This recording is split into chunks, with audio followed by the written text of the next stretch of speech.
Bom dia para todos.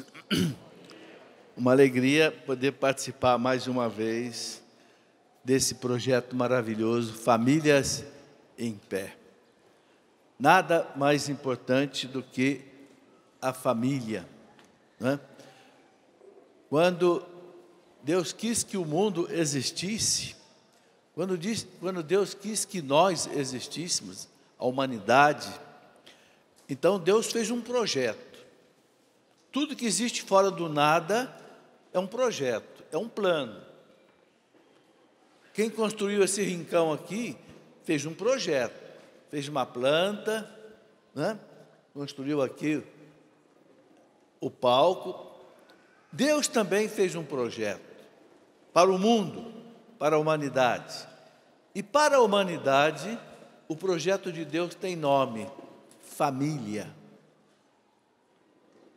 O que equivale a dizer que se a gente destruir a família, conforme o plano de Deus, nós vamos destruir a humanidade.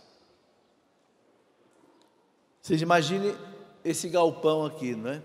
Se nós sairmos cortando essas colunas aí, o que vai acontecer? Vai desabar tudo. A família são essas colunas que sustentam a humanidade. E é muito fácil a gente entender isso. Basta ir na primeira página da Bíblia. Deus criou o homem. Viu que o homem sozinho não era feliz. Então, do homem, Deus tirou a mulher. Da costela do homem. O que significa isso? É claro que isso é uma poesia. Isso é uma alegoria, uma parábola. Santo Agostinho explica assim: Deus não quis tirar um pedaço da cabeça do homem, porque não é para a mulher mandar no homem, mas também não tirou um pedaço do calcanhar, porque não é para o homem pisar na mulher, tirou um pedaço do lado, de perto do coração. A costela protege o coração, não é isso? Por que tem a costela aqui? Se você tomar uma batida aqui, não bate no coração. Então a mulher é a costela do homem, né? O livro do Eclesiástico, no capítulo 26, diz assim: feliz o homem que tem uma boa mulher, porque ela vai duplicar os anos da sua vida e vai derramar paz nos anos da sua vida. Feliz o homem que tem uma boa mulher, porque ela vai duplicar os anos da sua vida, ou seja, a mulher vai ajudá-la a viver em paz, etc. Vai derramar paz nos anos da sua vida.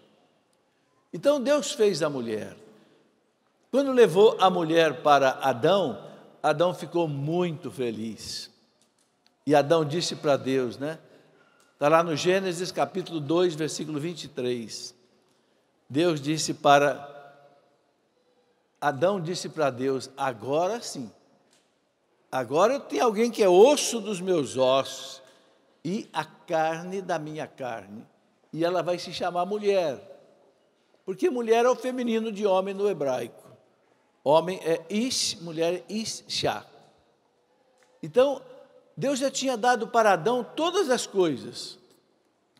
Chamou Adão para dar nome a todas as coisas. O que significa na Bíblia dar nome? Significa tomar posse, é seu. Pode dar nome. Você dá nome para o seu cachorro, para o seu filho, não sei, o fazendeiro dá nome lá para o boi, para a vaca, para o cavalo, por quê? Porque é dele. Então, Deus chamou Adão, mandou Adão dar esse nome a todas as coisas. Mas não ficou satisfeito. Mas quando Deus entregou para ele a mulher, ele ficou. E aí Deus fala o que para os dois? Gênesis 2, 24. Por isso, o homem deixa a casa do seu pai, da sua mãe, se une à sua mulher, não é a outro homem, se une à sua mulher, e sereis uma só carne. primeiro livro que eu escrevi há mais de 20 anos foi esse, Sereis uma só carne. Quem não entender isso, não entendeu o que é o casamento, não entendeu o que é a família. Deus quer o homem e a mulher unidos e ser uma só carne. O que quer dizer a palavra carne na Bíblia? Quer dizer aquilo que é humano. Jesus disse, vigiai e orai. O espírito é forte, mas a carne é fraca. Aquilo que é humano é fraco. Cuidado com a carne, cuidado com o humano. Então Deus disse para o casal, sereis uma só carne. Vocês vão ser uma unidade. Ou seja, não deve haver entre vocês divisão, marido e mulher. Não pode haver fingimento, não pode haver mentira, não pode haver briga, não pode haver ciúme, não pode haver inveja, não pode haver nada que divide o casal. Sereis uma só carne. O casal cristão é um casal unido. Nenhum deles faz nada sozinho, faz tudo junto. Nós vamos ou não vamos trocar o carro? Nós, não é eu. Muito casal se divide, por quê? Porque cada um toma a decisão sozinho. E aí o outro não gosta. Não gosta, começa a brigar. Não, toma a decisão junto. Nós vamos ou não vamos trocar o nosso carro? Vamos. Então vamos junto lá na loja. Vamos escolher a cor junto, vamos escolher o modelo junto, vamos ver se vai dar para a gente pagar ou não vai dar para pagar.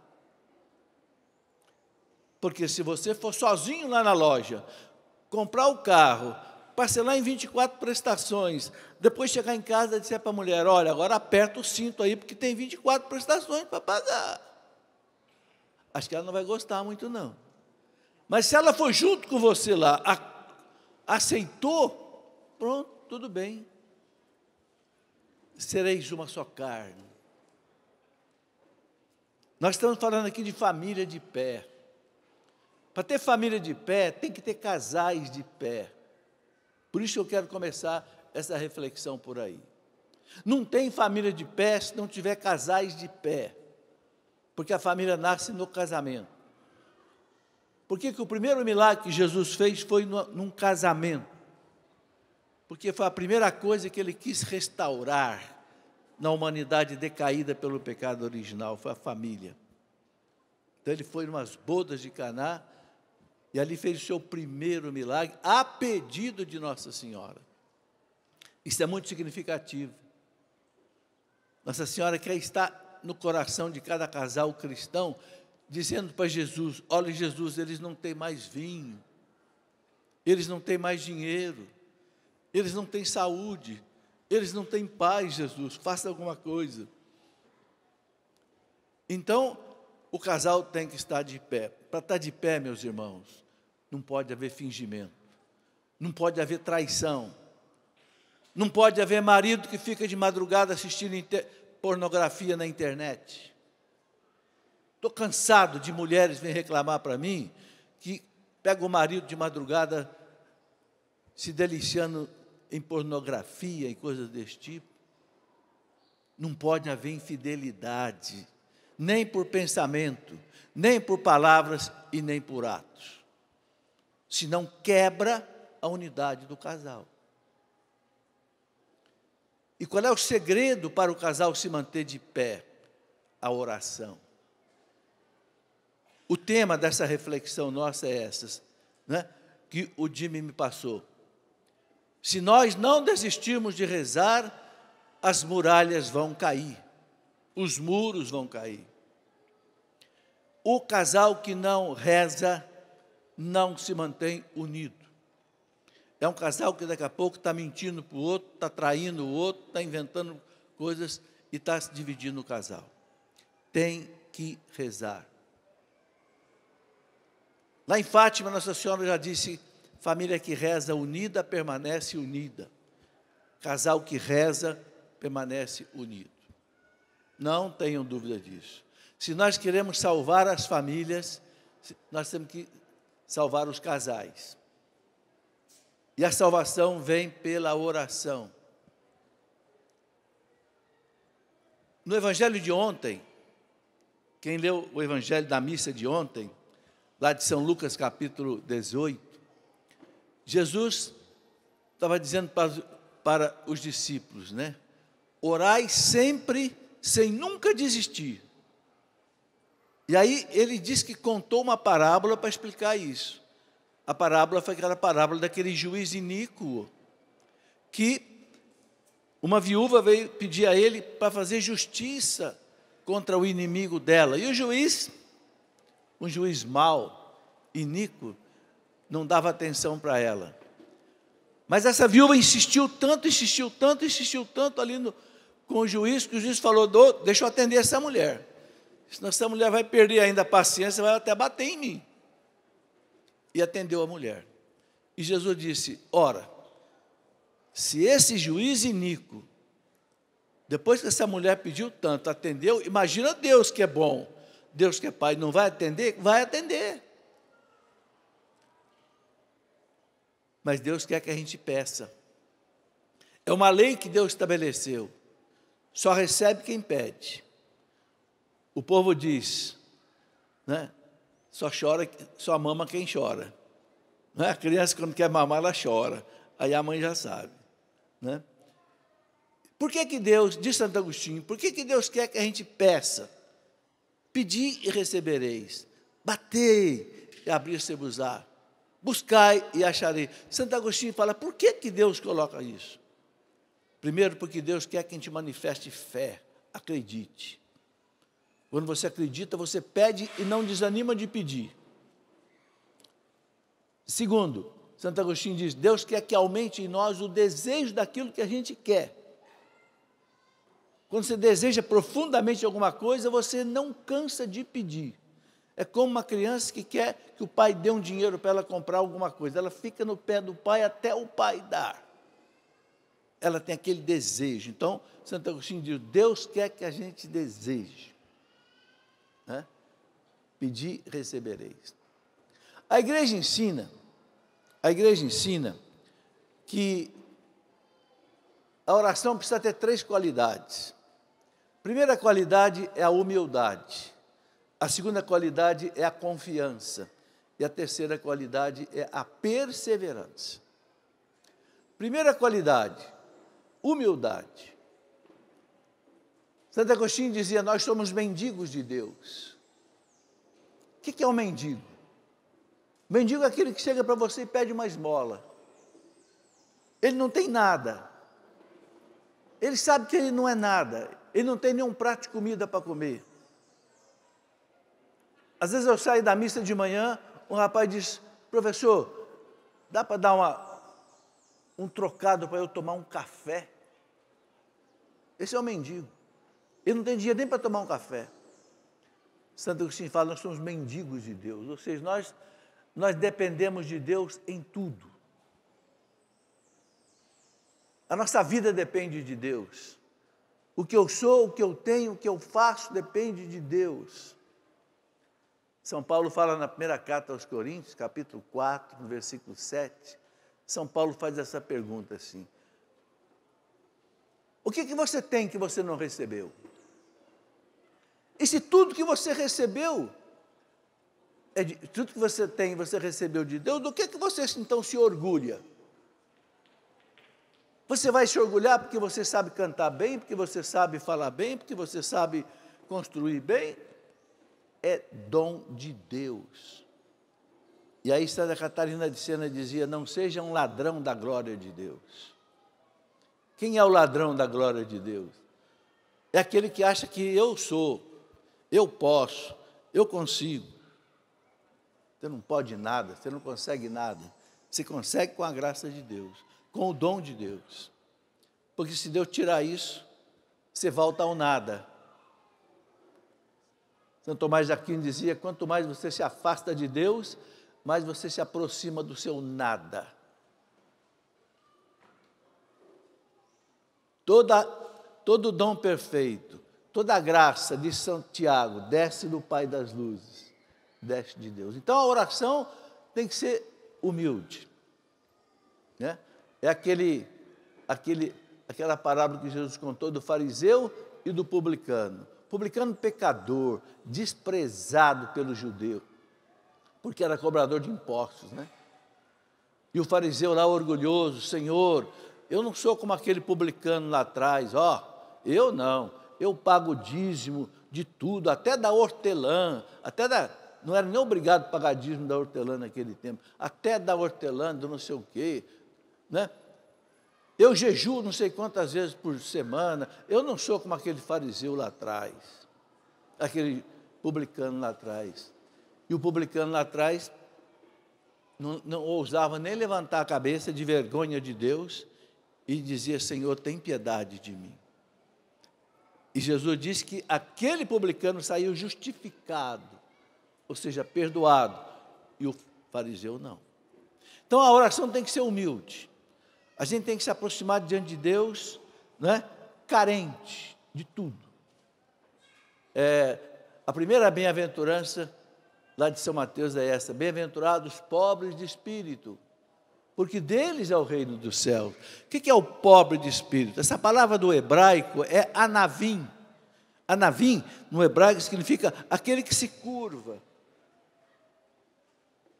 aquele que se dobra diante de Deus, aquele que reconhece o seu nada, aquele que sabe que ele é dependente de Deus em tudo. Entende? É o pobre de espírito. Dele é o reino dos céus. Ele vai estar no coração de Deus, no coração do reino de Deus. Então aí, quem é pobre de espírito? Quem é humilde? Ele sabe que ele precisa rezar. Porque se ele não rezar, ele está morto. Se ele não rezar, ele não consegue fazer nada bem feito. Resume naquilo que Jesus disse: sem mim, nada podeis fazer. Na Santa Ceia, né? Capítulo 15 de São João, versículo 5, Jesus fala para os discípulos: sem mim, esquece, nada podeis fazer. Gente, nada é nada. Sem Jesus, sem a fé, sem a oração, e sem fé você não reza, sem rezar você não tem fé. A fé alimenta a oração e a oração alimenta a fé, né? Então, sem a oração, sem a fé, a gente não consegue ser um bom pai, não consegue ser uma boa mãe, não consegue ser um bom professor, não consegue ser um bom médico, não consegue ser um bom dentista, não consegue ser um bom pedreiro. Sem mim, nada podeis fazer, né? Que seja bom, que fique. Então, a grande recomendação de Jesus é essa. Segunda condição da oração é a confiança. Eu tenho que confiar em Deus. E se a pessoa continua pedindo e não deixa de pedir, é porque ela confia. Não é? A confiança é você saber que Deus te vê, ouve a tua oração, então você confia. Não é? Sem essa confiança, a gente não reza. Você não pede alguma coisa para uma pessoa que você não confia. Você só vai pedir uma ajuda para uma pessoa quando você confia nessa pessoa. Você só vai pedir um dinheiro emprestado para alguém, que é uma coisa difícil da gente fazer, né? Se você tem confiança naquela pessoa. Ou você só vai contar alguma coisa para uma pessoa, não sei, um segredo seu, se você confia nessa pessoa. Gente, então para nós rezar é um privilégio. Por que rezar é um privilégio? Porque rezar é você conversar com Deus. Não é conversar só com uma pessoa, com um amigo, com uma mulher, é você... Olha que dignidade Deus nos deu, de poder conversar com Ele. Você poder chegar diante do sacrário, onde está Jesus ali, e você conversar com Ele. É você que marca a hora para conversar com Ele, não é Ele que marca a hora para te atender. Se você quiser conversar com qualquer pessoa que seja um pouquinho importante, você vai ter que marcar a hora. Jesus não marca a hora, é você que marca a hora. Olha que privilégio. E quantas pessoas vão lá no sacrário conversar com Ele? Muito poucas. Muito poucas. Essa é a nossa realidade. Não há problema que você não possa resolver ali diante de sua majestade infinita. Mas será que a gente confia que Ele está ali, que Ele ouve minha oração? Sabe, gente, Jesus termina o evangelho de ontem dizendo assim: será que quando o Filho do Homem voltar a esse mundo, Ele vai encontrar fé? Será que Ele vai encontrar alguém que acredite? Certamente vai. Vai encontrar gente que acredite, né? Gente que reze. Ele está falando no mesmo evangelho que Ele manda rezar sem desistir. Mas para rezar sem desistir tem que ter fé. Então ele pergunta: será que o Filho do Homem vai encontrar fé nesse mundo? Vai. Mas não vai ter muita gente que não vai ter fé. O evangelho de hoje, nós estamos chegando no final do ano litúrgico, né, que daqui a pouco começa o advento. Então a igreja coloca, né, a escatologia, os últimos acontecimentos, a morte, a volta de Cristo, juízo final, etc. Né? E o evangelho de hoje fala uma coisa muito forte, que haverá uma aprovação muito grande antes de Jesus voltar. Isso o catecismo da igreja confirma. No parágrafo 675, 675, o catecismo diz que vai ser a aprovação derradeira, a última, e que vai ser muito pesada. Vai ser a aprovação do anticristo, o homem da iniquidade, que vai querer ser Deus, ele vai querer se colocar no lugar de Deus, ele vai trazer uma solução aparente dos problemas, diz o catecismo. Isso tem cheiro de nova era, né? Isso tem cheiro de nova ordem mundial, isso tem cheiro de, sei lá o quê, governo único, uma religião única, onde se dissolvem todas as religiões. Então, haverá uma aprovação da fé, em que as pessoas serão tentadas a abandonar a fé do Cristo e da igreja para abraçar um pseudo-messianismo, um Messias falso, que vai prometer uma solução aparente dos problemas, diz o catecismo. Não vai ter mais fome, não vai ter mais ignorância, não vai ter mais guerra, não vai ter mais nada, só que tem uma coisa: você tem que abrir mão da sua fé. Esta vai ser a aprovação. Você tem que renunciar do Cristo e da igreja para você entrar nesta nova ordem mundial, nesse reino do pseudo-messias. Mas por que vai haver uma tremenda de uma aprovação? Eu ficava pesquisando isso. Por que antes de Jesus voltar vai ter a tremenda aprovação? Eu encontrei a resposta num padre da igreja, num doutor da igreja. Ele disse: Deus vai deixar a humanidade passar por uma última aprovação. Para quê? Porque vai ser a última chance de conversão. Quando você fala com teu filho, dá conselho, orienta, teu filho não quer ouvir, o que você faz? Meu pai tirava a cinta. E a gente usava aquela, e chamava de calça curta, né? Mas era umas lambadas na perna. É o último recurso, para eu não virar um bandido, para eu não virar um marginal, para eu não virar um vagabundo. Meu pai chorava o rei na gente. Eram 8 irmãos, brigávamos muito, estão todos aí, homens decentes. O último recurso que Deus tem é a dor. Se você não se converter na dor, você vai para o inferno, porque não tem mais jeito. Vocês entenderam por quê? Que antes do Cristo voltar, porque quando Ele voltar, Ele vai separar os bons dos maus. Está escrito lá no Evangelho de São Mateus, capítulo 25. As ovelhas vão para um lado, os cabritos vão para o outro. Quem já criou cabrito sabe como é que cabrito é. O cabrito é atentado. O cabrito come tudo, sobe até em árvore. O cabrito é indisciplinado. A ovelha não, a ovelha é mansa, dócil. Jesus não quer botar ninguém no inferno. Então Ele vai dar a última chance. Aprovação. Vai ser o rei nas pernas. Ou você muda de vida, ou você está perdido?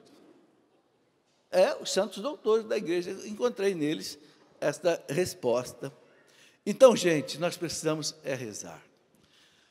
A terceira condição da oração, a primeira, humildade, a segunda, confiança, a terceira, perseverança. Orar sem cessar, de São Paulo.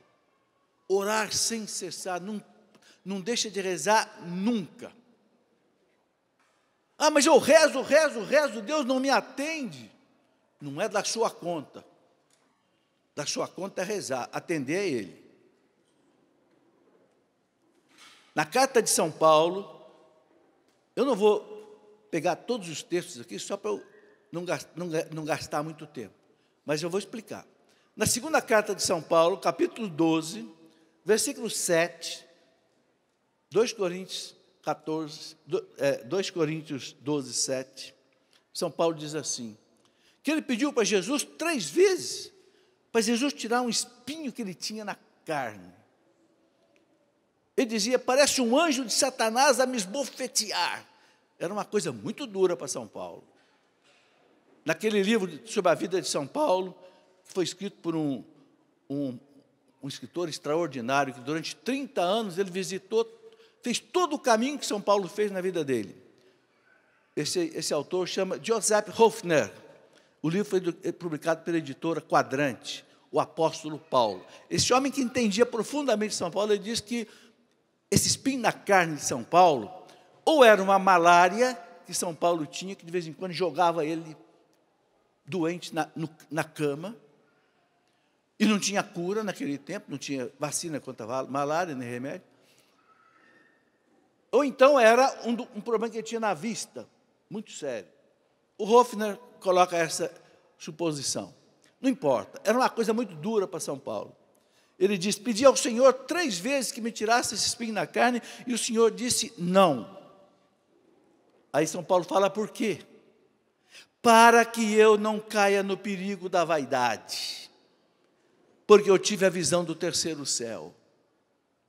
Então diz, não, Paulo, não vou tirar esse espinho da sua carne, senão você vai cair na vaidade, você vai se perder. Você está entendendo por que às vezes Deus não tira um espinho da sua carne? Eu tive um espinho na carne, nos olhos. Com 22 anos de idade, eu era professor de uma faculdade federal, Unifei, em Itajubá, concursado, era o rei do pedaço. Recém-casado, já tinha um filhinho de 1 ano de idade, o meu Mateuzinho, que hoje já está com 50.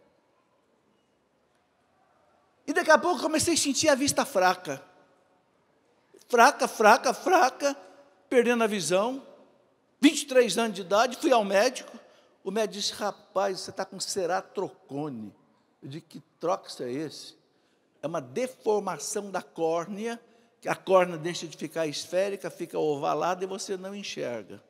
Resultado, tive que usar lentes de contato de vidro durante 10 anos, depois fiz 4 transplantes de córnea.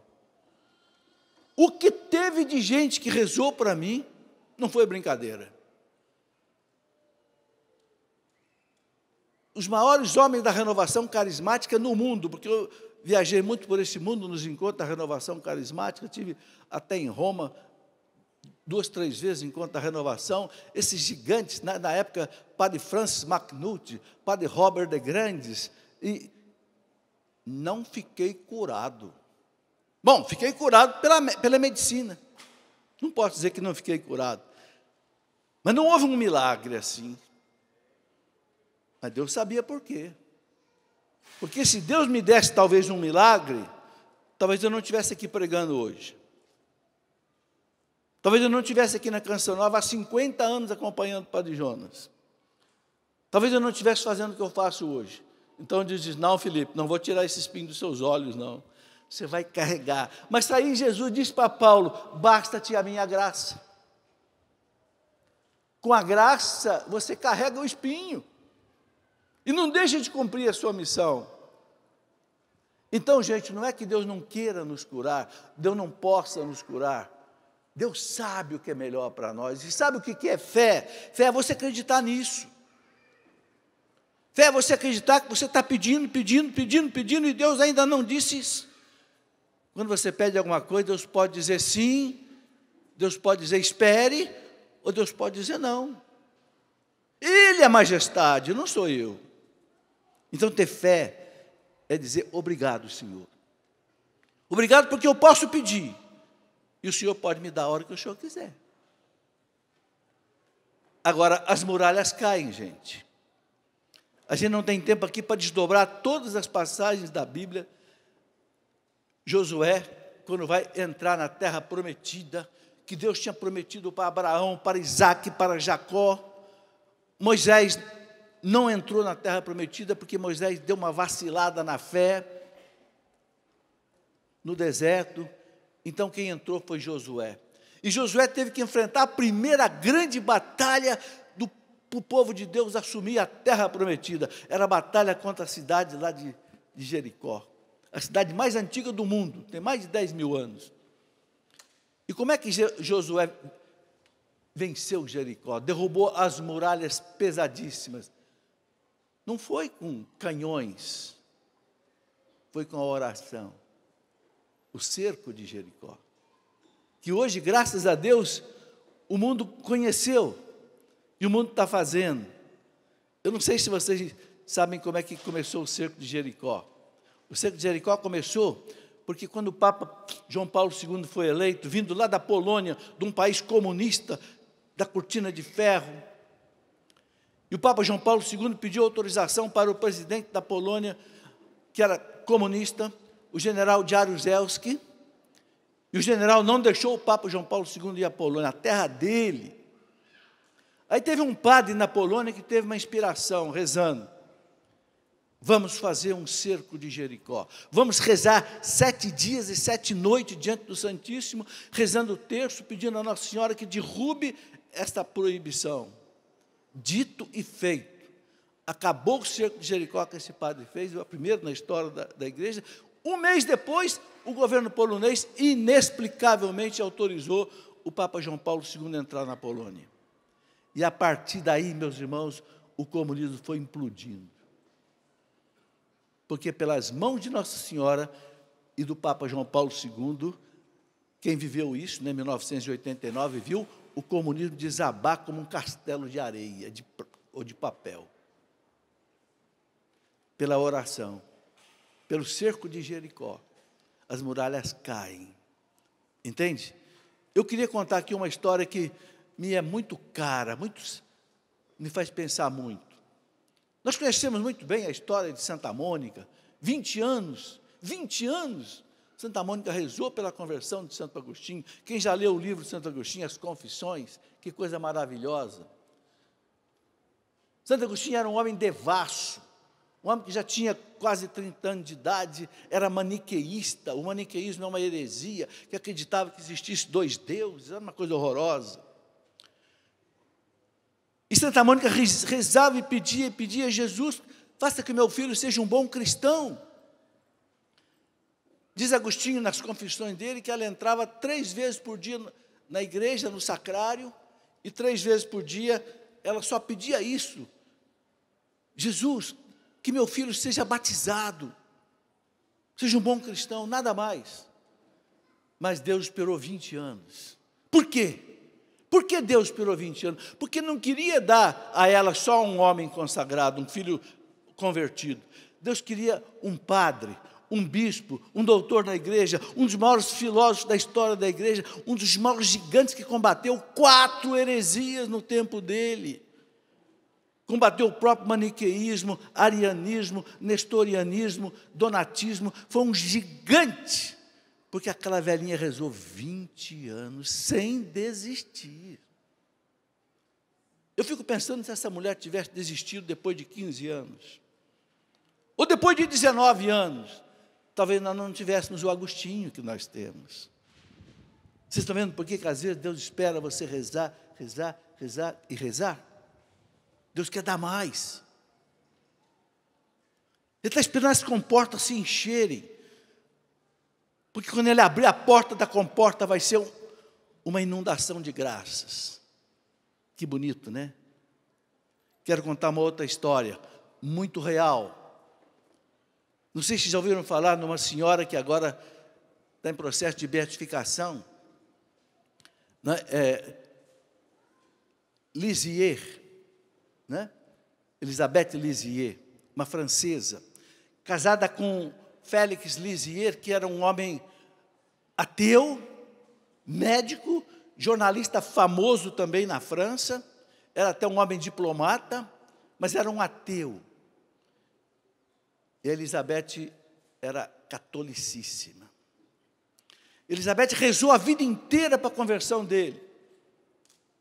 E ela morreu, ela era muito doente, ela morreu na frente dele, antes dele, e não viu o marido convertido. Alguém pode pensar, o que adiantou essa mulher rezar a vida inteira, né? O que adiantou? Depois que ela morreu, um dia, ele encontrou um diário que ela escreveu lá na estante dela. Ela lia muito, ela escrevia muito. Esse diário agora foi até publicado, o diário de Elizabeth Lisieux. Ele encontrou o diário que ela escreveu da vida dela, e lendo o diário ele se converteu. Ele não se converteu com todas as coisas que ela falava, que ela dizia, que ela rezava, que ela provava. Mas quando depois que ela morreu, ele leu o diário dela, e ele se converteu, e se converteu a ponto de foi ser padre. Se tornou um frei padre. Vocês estão vendo o poder da oração? A oração age até depois da nossa morte. Então, gente, aqui Jesus diz: orai sempre sem nunca desistir. Eu digo isso porque eu sei que tem muita gente aqui que reza pelo seu filho, pelo seu marido, pelas suas coisas, não deixa de rezar. Com humildade, com confiança e com perseverança, as muralhas vão cair. Nós estamos vivendo num Brasil, num mundo terrível, que tem ameaças pesadíssimas contra a família. Não tenham dúvida, gente, o Papa João Paulo II disse um dia, naquela carta às famílias que ele escreveu, ele disse o seguinte: o demônio sabe que ele não pode destruir Deus, porque ele é uma criatura, Deus é o Criador. Então o que ele está fazendo? Ele está destruindo, ele quer destruir a principal obra de Deus, que é a família. Já que eu não posso pegar Deus, então eu vou pegar a família.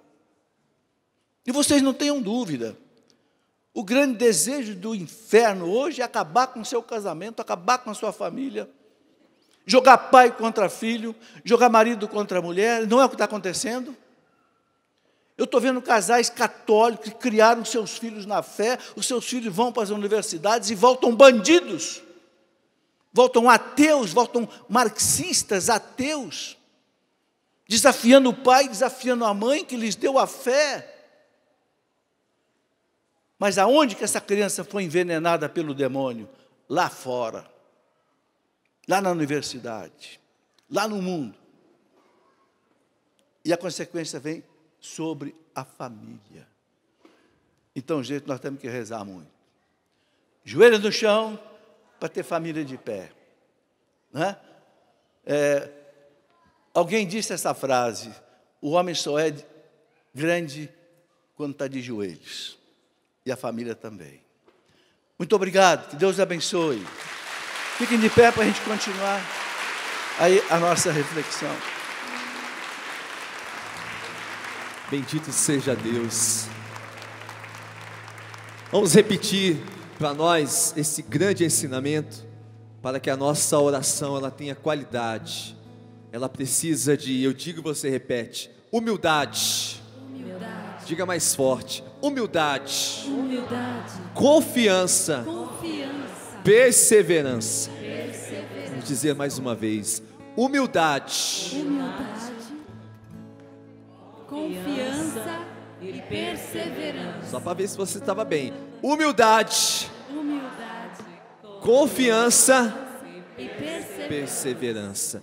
Se nós assim fizermos, a nossa oração ela vai sem dúvida nenhuma ter efeito na nossa vida e na vida da nossa família. Com a mão no seu coração, para a gente concluir esse momento de graça, vamos reconhecer que Deus sabe o que é melhor para cada um de nós. Deus sabe o que é melhor para mim.